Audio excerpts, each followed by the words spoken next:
الرجيم. بسم الله الرحمن الرحيم. وما أنزلنا على قومه من بعده من جند من السماء وما كنا منزلين إن كانت إلا صيحة واحدة فإذا هم خامدون. يا حسرة على العباد ما يأتيهم من رسول إلا كانوا به يستهزئون. ألم يروا كم أهلكنا قبلهم من القرون أنهم إليهم لا يرجعون. وإن كل لما جميع لدينا محضرون. وآية لهم الأرض الميتة أحييناها وأخرجنا منها حبا فمنه يأكلون. وجعلنا فيها جنات من نخيل وأعناب وفجرنا فيها من العيون ليأكلوا من ثمره وما عملته أيديهم أفلا يشكرون. سبحان الذي خلق الأزواج كلها مما تنبت الأرض ومن أنفسهم ومما لا يعلمون. وآية لهم الليل نسلخ منه النهار فإذا هم مظلمون. والشمس تجري لمستقر لها ذلك تقدير العزيز العليم. والقمر قدرناه منازل حتى عاد كالعرجون القديم. لا الشمس ينبغي لها أن تدرك القمر ولا الليل سابق النهار وكل في فلك يسبحون. وآية لهم أنا حملنا ذريتهم في الفلك المشحون وخلقنا لهم من مثله ما يركبون.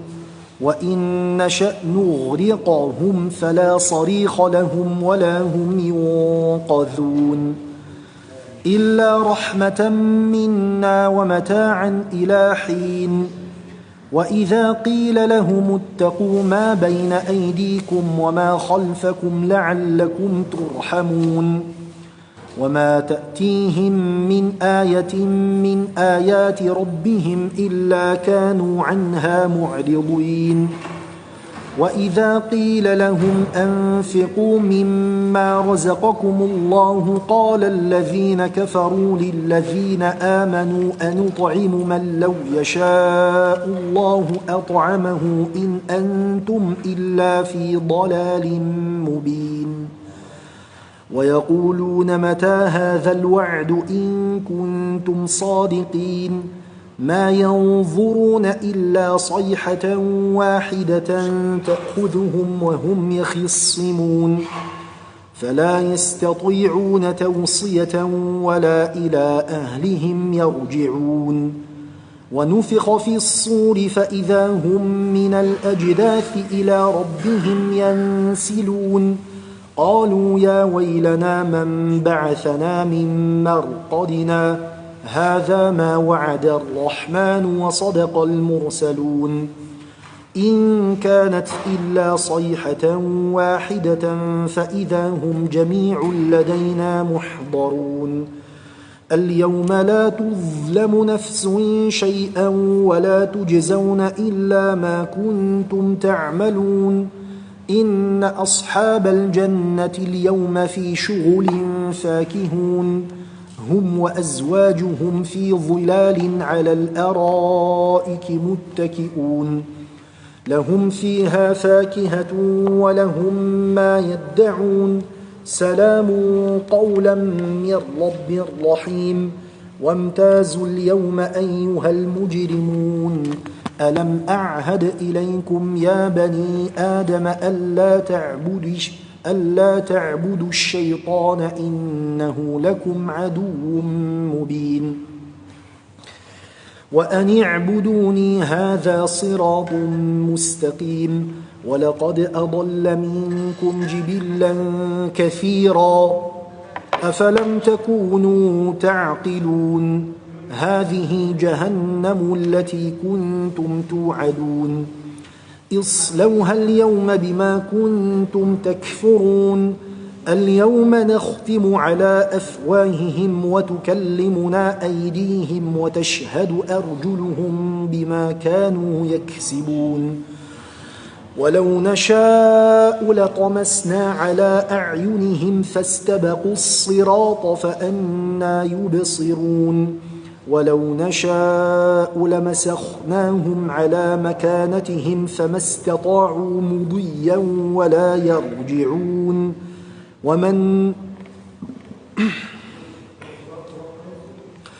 ومن نعمره ننكسه في الخلق أفلا يعقلون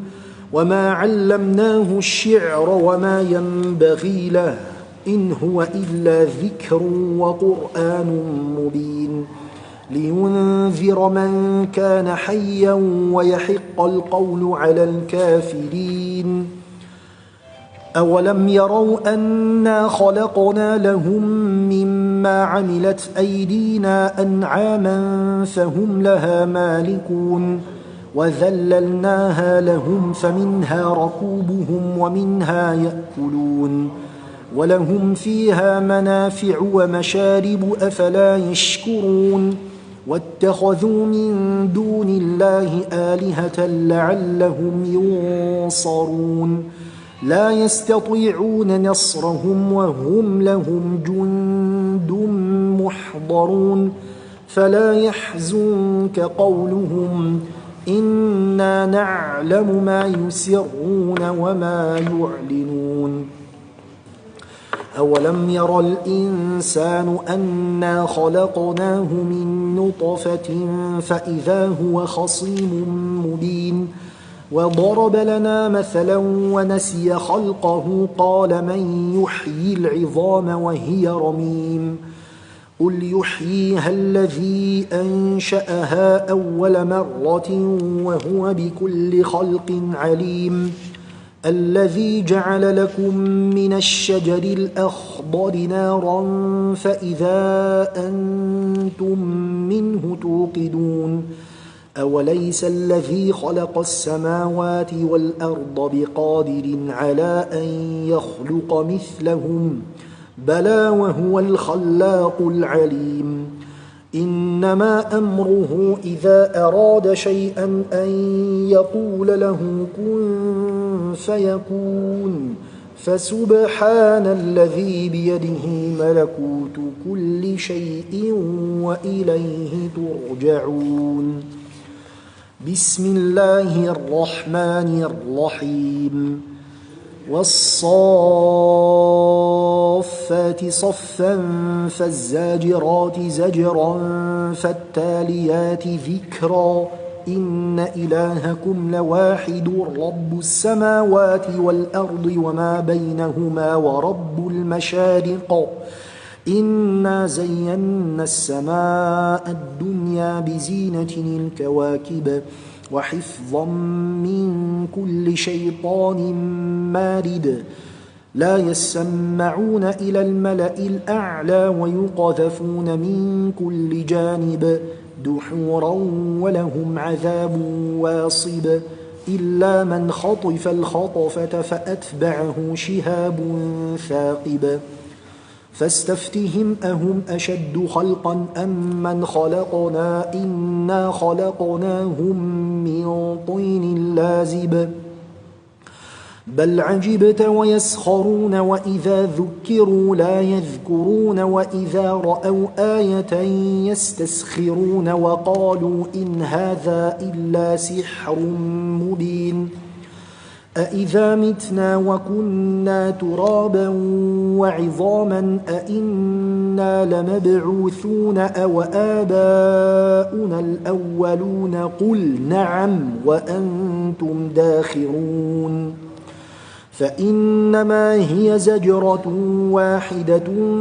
فإذا هم ينظرون وقالوا يا ويلنا هذا يوم الدين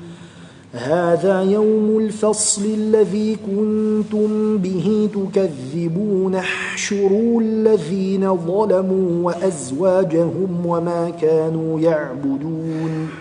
من دون الله فاهدوهم إلى صراط الجحيم وقفوهم إنهم مسؤولون ما لكم لا تناصرون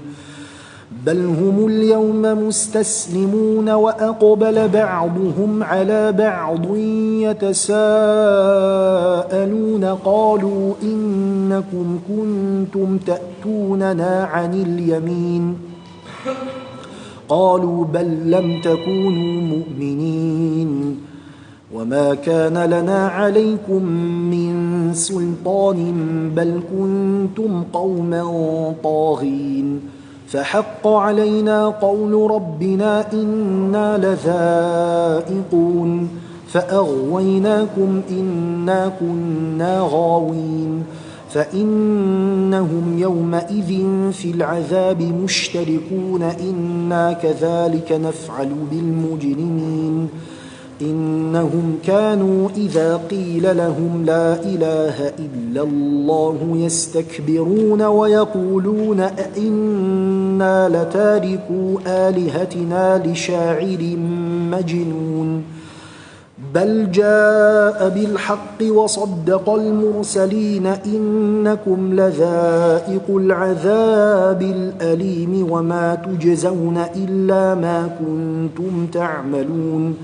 إلا عباد الله المخلصين أولئك لهم رزق معلوم فواكه وهم مكرمون في جنات النعيم على سرر متقابلين يطاف عليهم بكأس من معين بيضاء لذة للشاربين لا فيها غول ولا هم عنها ينزفون وعندهم قاصرات الطرف عين كأنهن بيض مكنون فأقبل بعضهم على بعض يتساءلون قال قائل منهم إني كان لي قرين يقول أئنك لمن المصدقين أئذا متنا وكنا ترابا وعظاما أئنا لمدينون قال هل أنتم مطلعون فاطلع فرآه في سواء الجحيم قال تالله إن كدت لتردين ولولا نعمة ربي لكنت من المحضرين أفما نحن بميتين إلا موتتنا الأولى وما نحن بمعذبين إن هذا لهو الفوز العظيم لمثل هذا فليعمل العاملون أذلك خير نزلا أم شجرة الزقوم إنا جعلناه فتنة للظالمين إنها شجرة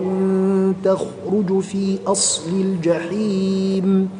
طلعها كأنها رؤوس الشياطين فإنهم لآكلون منها فمالئون منها البطون ثم إن لهم عليها لشوبا من حميم ثم إن مرجعهم لإلى الجحيم إنهم ألفوا آباءهم ضالين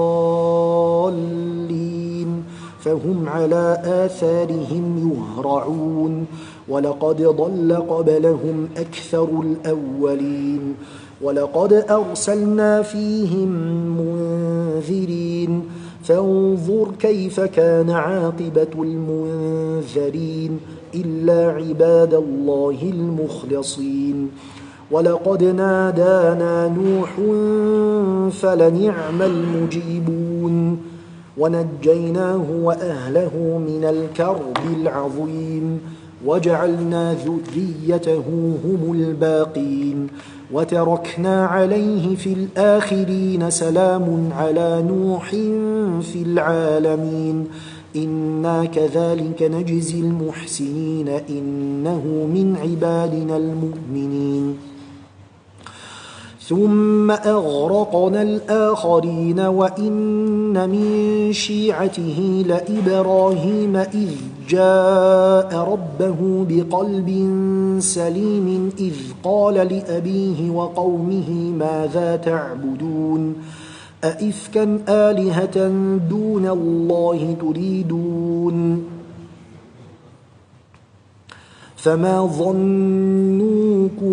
فما ظنكم برب العالمين فنظر نظرة في النجوم فقال إني سقيم فتولوا عنه مدبرين فراغ إلى آلهتهم فقال ألا تأكلون ما لكم لا تنطقون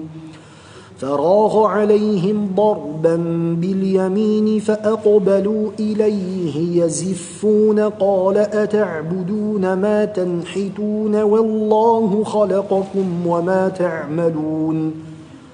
قالوا بنوا له بنيانا فألقوه في الجحيم فأرادوا به كيدا فجعلناهم الأسفلين وقال إني ذاهب إلى ربي سيهدين رب هب لي من الصالحين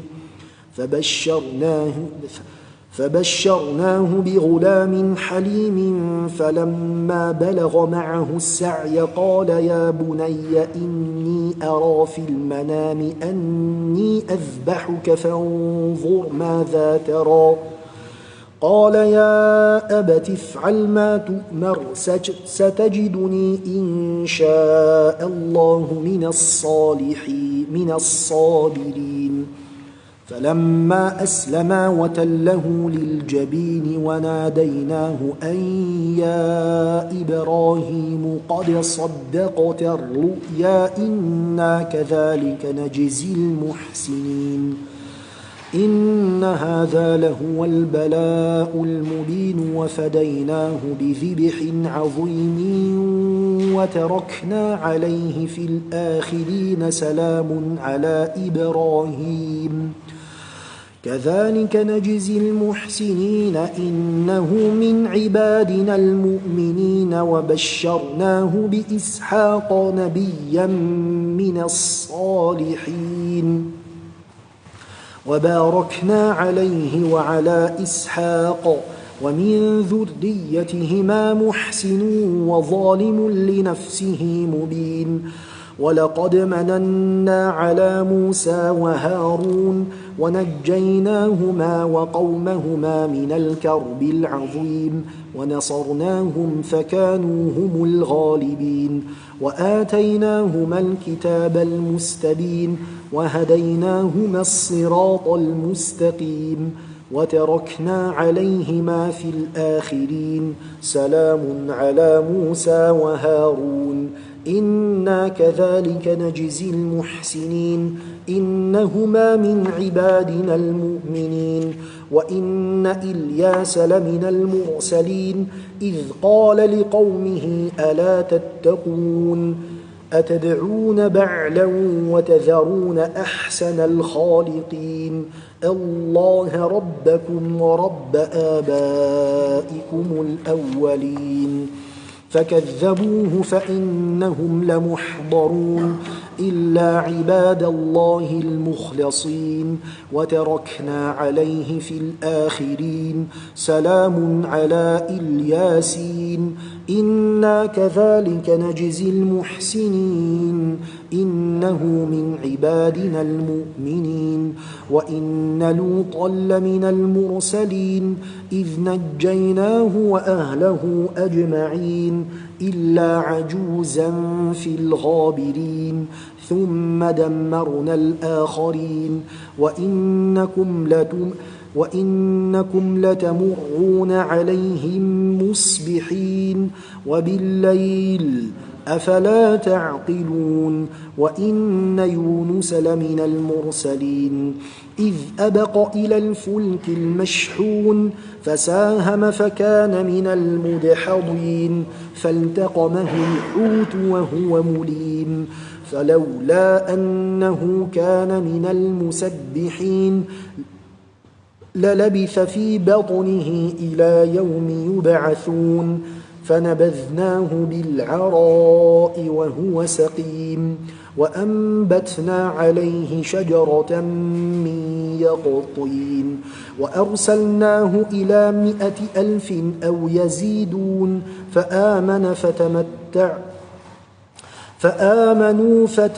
فآمنوا فمتعناهم إلى حين فاستفتهم ألربك البنات ولهم البنون أم خلقنا الملائكة إناثا وهم شاهدون ألا إنهم من إفكهم ليقولون ولد الله وإنهم لكاذبون أصطفى البنات على البنين ما لكم كيف تحكمون أفلا تذكرون أم لكم سلطان مبين فأتوا بكتابكم إن كنتم صادقين وجعلوا بينه وبين الجنة نسبا ولقد علمت الجنة إنهم لمحضرون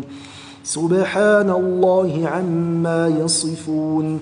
إلا عباد الله المخلصين فإنكم وما تعبدون ما أنتم عليه بفاتنين إلا من هو صال الجحيم وما منا إلا له مقام معلوم وإنا لنحن الصافون وإنا لنحن المسبحون وإن كانوا ليقولون لو أن عندنا ذكرا من الأولين لكنا عباد الله المخلصين فكفروا به فسوف يعلمون ولقد سبقت كلمتنا لعبادنا المرسلين إنهم لهم المنصورون وإن جندنا لهم الغالبون فتول عنهم حتى حين وأبصرهم فسوف يبصرون أفبعذابنا يستعجلون فإذا نزل بساحتهم فساء صباح المنذرين وتوكل عنهم حتى حين وأبصر فسوف يبصرون سبحان ربك رب العزة عما يصفون وسلام على المرسلين والحمد لله رب العالمين بسم الله الرحمن الرحيم صاد والقرآن ذي الذكر بل الذين كفروا في عزة وشقاق كم أهلكنا من قبلهم من قرن فنادوا ولا تحين مناص وعجبوا أن جاءهم منذر منهم وقال الكافرون هذا ساحر كذاب أجعل الآلهة إلها واحدا إن هذا لشيء عجاب وانطلق الملأ منهم أن امشوا واصبروا على آلهتكم إن هذا لشيء يراد ما سمعنا بهذا في الملة الآخرة إن هذا إلا اختلاق ما سمعنا بهذا في الملة الآخرة إن هذا إلا اختلاق أأنزل عليه الذكر من بيننا بل هم في شك من ذكري بل لما يذوقوا عذاب أم عندهم خزائن رحمة ربك العزيز الوهاب أم لهم ملك السماوات والأرض وما بينهما فليرتقوا في الأسباب جند ما هنالك مهزوم من الأحزاب كذبت قبلهم قوم نوح وعاد وفرعون ذو الأوتاد وثمود وقوم لوط وأصحاب الأيكة أولئك الأحزاب إن كل إلا كذب الرسل فحق عقاب وما ينظر هؤلاء إلا صيحة واحدة ما لها من فواق وقالوا ربنا عجل لنا قطنا قبل يوم الحساب اصبر على ما يقولون واذكر عبدنا داود ذا الأيد إنه أواب إنا سخرنا الجبال معه يسبحن بالعشي والإشراق والطير محشورة كل له أواب وشددنا ملكه وآتيناه الحكمة وفصل الخطاب وهل أتاك نبأ الخصم إذ تسوروا المحراب إذ دخلوا على داود ففزع منهم قالوا لا تخف خصمان بغى بعضنا على بعض فاحكم بيننا بالحق ولا تشطط واهدنا إلى سواء الصراط إن هذا أخي له 99 نعجة ولي نعجة واحدة فقال أكفلنيها وعزني في الخطاب قال لقد ظلمك بسؤال نعجتك إلى نعاجه وإن كثيرا من الخلطاء ليبغي بعضهم على بعض إلا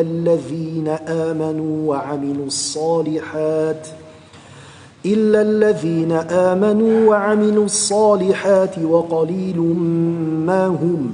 وظن داود أنما فتناه فاستغفر ربه وخر راكعا وأناب فغفرنا له ذلك وإن له عندنا لزلفى وحسن مآب يا داود إنا جعلناك خليفة في الأرض فاحكم بين الناس بالحق ولا تتبع الهوى فيضلك عن سبيل الله إن الذين يضلون عن سبيل الله لهم عذاب شديد بما نسوا يوم الحساب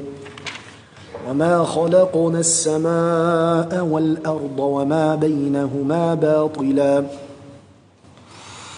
ذلك ظن الذين كفروا فويل للذين كفروا من النار أم نجعل الذين آمنوا وعملوا الصالحات كالمفسدين في الأرض أم نجعل المتقين كالفجار كتاب أنزلناه إليك مبارك ليدبروا آياته وليتذكر أولو الألباب ووهبنا لداود سليمان نعم العبد إنه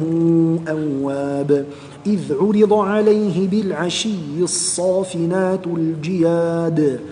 فقال إني أحببت حب الخير عن ذكر ربي حتى توارت بالحجاب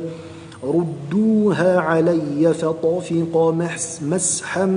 بالسوق والأعناق ولقد فتنا سليمان وألقينا على كرسيه جسدا ثم أناب قال رب اغفر لي وهب لي ملكا لا ينبغي لأحد من بعدي إنك أنت الوهاب فسخرنا له الريح تجري بأمره رخاء حيث أصاب والشياطين كل بناء وغواص وآخرين مقرنين في الأصفاد هذا عطاؤنا فامنن أو أمسك بغير حساب وإن له عندنا لزلفى وحسن مآب واذكر عبدنا أيوب إذ نادى ربه أني مسني الشيطان بنصب وعذاب اركض برجلك هذا مغتسل بارد وشراب ووهبنا له أهله ومثلهم معهم رحمة منا وذكرى لأولي الألباب وخذ بيدك ضغثا فاضرب به ولا تحنث إنا وجدناه صابرا نعم العبد إنه أواب واذكر عبادنا إبراهيم وإسحاق ويعقوب أولي الأيدي والأبصار إنا أخلصناهم بخالصة ذكر الدار وإنهم عندنا لمن المصطفين الأخيار واذكر إسماعيل واليسع وذا الكفل وكل من الأخيار هذا ذكر وإن للمتقين لحسن مآب جنات عدن مفتحة لهم الأبواب متكئين فيها يدعون فيها بفاكهة كثيرة وشراب وعندهم قاصرات الطرف أتراب هذا ما توعدون ليوم الحساب إن هذا لرزقنا ما له من نفاد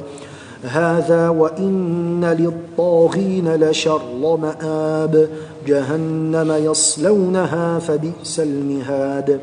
هذا فليذوقوه حميم وغساق وآخر من شكله أزواج هذا فوج مقتحم معكم لا مرحبا بهم إنهم صالوا النار قالوا بل أنتم لا مرحبا بكم أنتم قدمتموه لنا فبئس القرار قالوا ربنا من قدم لنا هذا فزده عذابا ضعفا في النار وقالوا ما لنا لا نرى رجالا كنا نعدهم من الأشرار اتخذناهم سخريا أم زاغت عنهم الأبصار إن ذلك لحق تخاصم أهل النار قل إنما أنا منذر وما من إله إلا الله الواحد القهار رب السماوات والأرض وما بينهما العزيز الغفار قل هو نبأ عظيم أنتم عنه معرضون ما كان لي من علم بالملأ الأعلى إذ يختصمون إن يوحى إلي إلا أنما أنا نذير مبين إذ قال ربك للملائكة إني خالق بشرا من طين فإذا سويته ونفخت فيه من روحي فقعوا له ساجدين فسجد الملائكة كلهم أجمعون إلا إبليس استكبر وكان من الكافرين قال يا إبليس ما منعك أن تسجد لما خلقت بيدي قال يا إبليس ما منعك أن تسجد لما خلقت بيدي أستكبرت أم كنت من العالمين قال أنا خير منه خلقتني من نار وخلقته من طين قال فاخرج منها فإنك رجيم وإن عليك لعنتي إلى يوم الدين. قال رب فأنظرني إلى يوم يبعثون. قال فإنك من المنظرين إلى يوم الوقت المعلوم. قال فبعزتك لأغوينهم أجمعين إلا عبادك منهم المخلصين. قال فالحق والحق أقول لأملأن جهنم منك وممن تبعك منهم أجمعين. قل ما أسألكم عليه من أجر وما أنا من المتكلفين. قل ما أسألكم عليه من أجر وما أنا من المتكلفين إن هو إلا ذكر للعالمين. ولتعلمن نبأه بعد حين. بسم الله الرحمن الرحيم. تنزيل الكتاب من الله العزيز الحكيم. إنا أنزلنا إليك الكتاب بالحق فاعبد الله مخلصا له الدين.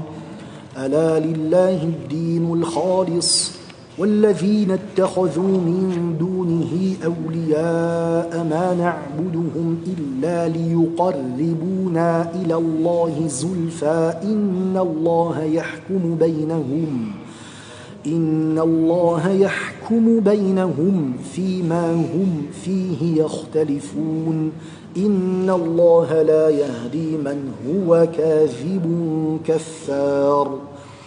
لو أراد الله أن يتخذ ولدا لاصطفى مما يخلق ما يشاء سبحانه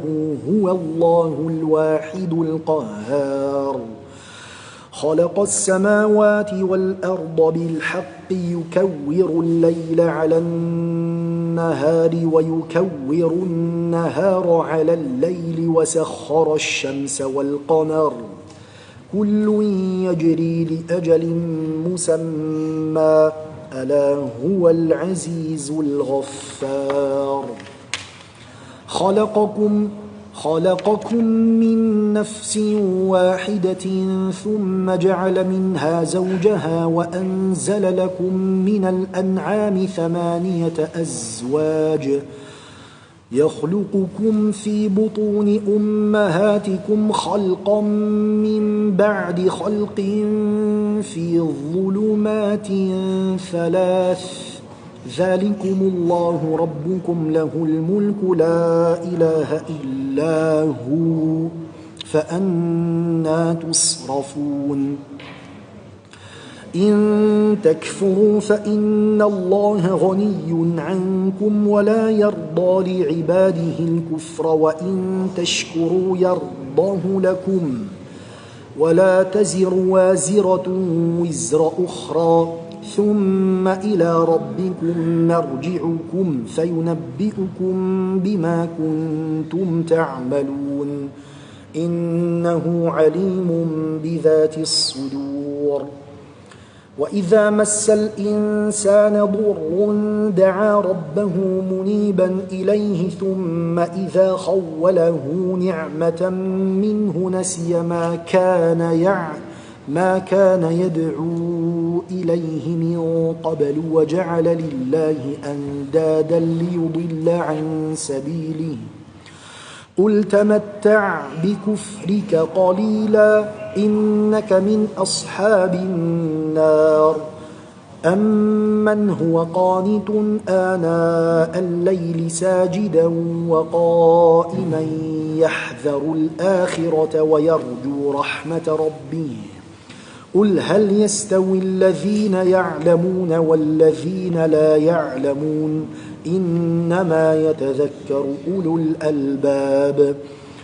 قل يا عبادي الذين آمنوا اتقوا ربكم للذين أحسنوا في هذه الدنيا حسنة وأرض الله واسعة إنما يوفى الصابرون أجرهم بغير حساب قل إني أمرت أن أعبد الله مخلصا له الدين وأمرت لأن أكون أول المسلمين قل إني أخاف إن عصيت ربي عذاب يوم عظيم قل الله أعبد مخلصا له ديني فاعبدوا ما شئتم من دونه قل إن الخاسرين الذين خسروا أنفسهم وأهليهم يوم القيامة ألا ذلك هو الخسران المبين لهم من فوقهم ظلل من النار ومن تحتهم ظلل ذلك يخوف الله به عباده يا عباد فاتقون والذين اجتنبوا الطاغوت أن يعبدوها وأنابوا إلى الله لهم البشرى فبشر عباد الذين يستمعون القول فيتبعون أحسنه أولئك الذين هداهم الله وأولئك هم أولو الألباب أفمن حق عليه كلمة العذاب أفأنت تنقذ من في النار لكن الذين اتقوا ربهم لهم غرف من فوقها غرف مبنية تجري من تحتها الأنهار وعد الله لا يخلف الله الميعاد غرف مبنية تجري من تحتها الأنهار وعد الله لا يخلف الله الميعاد ألم تر أن الله أنزل من السماء ماء فسلكه ينابيع في الأرض ثم يخرج به زرعا مختلفا ألوانه ثم يهيج فتراه مصفرا ثم يجعله حطاما إن في ذلك لذكرى لأولي الألباب أفمن شرح الله صدره للإسلام فهو على نور من ربه فويل للقاسية قلوبهم من ذكر الله أولئك في ضلال مبين الله نزل أحسن الحديث كتابا متشابها مثانية تقشعر منه جلود الذين يخشون ربهم ثم تلين جلودهم وقلوبهم إلى ذكر الله ذلك هدى الله يهدي به من يشاء ومن يضلل الله فما له من هاد أفمن يتقي بوجهه سوء العذاب يوم القيامة وقيل للظالمين ذوقوا ما كنتم تكسبون كذب الذين من قبلهم فأتاهم العذاب من حيث لا يشعرون فأذاقهم الله الخزي في الحياة الدنيا ولعذاب الآخرة أكبر لو كانوا يعلمون ولقد ضربنا للناس في هذا القرآن من كل مثل لعلهم يتذكرون قرآنا عربيا غير ذي عوج لعلهم يتقون ضرب الله مثلا رجلا فيه شركاء متشاكسون ورجلا سلما لرجل هل يستويان مثلا الحمد لله بل أكثرهم لا يعلمون إنك ميت وإنهم ميتون ثم إنكم يوم القيامة عند ربكم تختصمون صدق الله العظيم.